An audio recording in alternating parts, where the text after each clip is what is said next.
আপনি তো প্রিয়া রানী তাই না ম্যাডাম? হ্যাঁ আমি প্রিয়া রানী। কেন, কি হয়েছে? নেই তো আমার বউ এর বিউটি পার্লার সাজাইছিলেন তাই না ম্যাডাম? হ্যাঁ আমি আপনার বউকে সাজিয়েছিলাম। শুধু আপনার বউকে না, আমি সবাইকে সাজাই। কেন, কোনো প্রবলেম?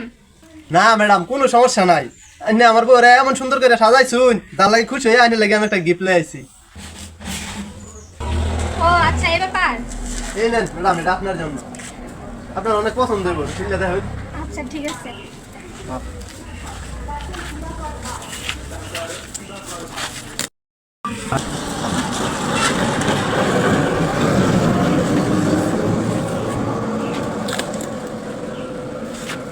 এ কি ছাই ছাই কেন? হ্যাঁ, ওহন কেমন লাগে? আমার বউটা যখন সাজাই দিছিলেন তখন নেওয়ানোর সময় দেখছি পরি, বাড়িতে না দেখি বুড়ি। এটা লেগে আনি লেগে অত সুন্দর একটা গিফট লয়ে আইছি। ম্যাডাম, গিফটটা পছন্দ হয়েছে না? আমি যেমন পাইছি আমি রেমতি দিছি, বলে গেলাম।